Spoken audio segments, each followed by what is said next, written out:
guys, Cam McClellan here. Welcome to today's Wealth WOD. Al Lewison, business partner, has written a book which is going to be released soon, which is about investing in your 20s. So we started going back to when we started investing early days and what were the things that made or allowed us to get our first properties and then duplicate those properties and what things held us up.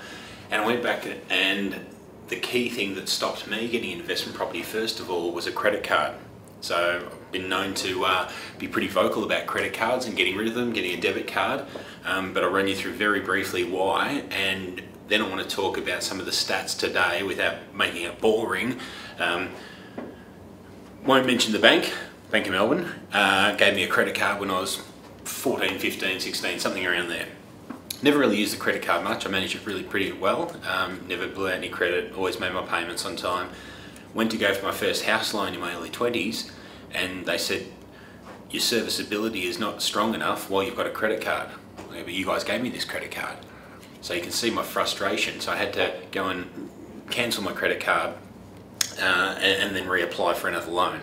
Now I ended up not going to Bank of Melbourne because they pissed me off at that point in time, but you can see how a credit card, even if I have done nothing wrong on the credit card, can impact my borrowing capacity.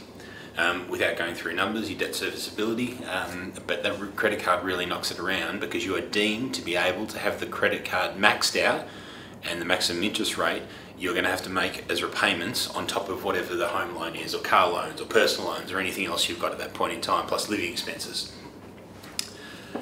WOD, which is one of the data centres, so one of the Dun & Bradstreet, I think, Experian Australia and Vita are probably the main data houses, but also control the credit scores. Dun & Bradstreet is my favourite because Just Pierce, one of my mates, is one of the part owners there, so I got a bit of a soft spot for Dun & Bradstreet. But Vita, I was looking for some numbers the other day and they came out and said that credit card defaults over the next 12 months, about 18% of young people nowadays, so your Ys, are defaulting on credit cards. So it's getting to the point of credit card peril, really. 13% of X's were still at risk, and only 6% of baby boomers are at risk. So what this clearly shows is, as generations evolve and go forward, we're getting worse and worse with managing our credit cards. 48% missed at least one credit card payment or loan payment in their 30s and 40s. This is crazy. And 40% basically made financial mistakes, or, and this is Gen X, look back and say, before they turned 30, some of the decisions they made seriously impacted the outcome of their future life. And they found it difficulty accessing funds because the financial products that they took up at that point in time basically smashed them later on in life. How do we overcome it? So what do the kids need to do today? Pretty standard. I think there's 5 key steps that kids need to do. The first one is to resolve any outstanding credit issues. So you can go to Dun & Bradstreet, Vita, Experian Australia, I think they're called.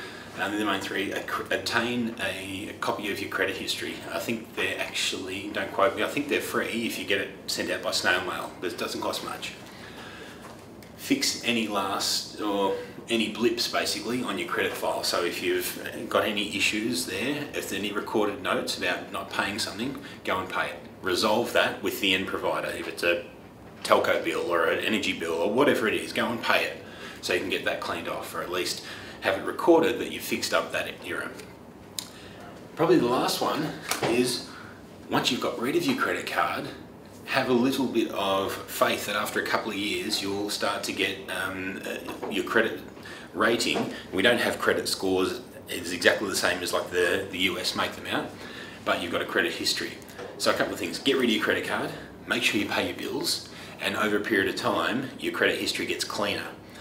The other main thing to take into consideration is, don't apply for too many loans, because whether you get the loan or not, it's got a history there of the amount of applications. So if you've got lots of applications, it may be seen by anyone looking at your credit history that you have failed to get loans. So you've been knocked back a couple of times, so that can look bad.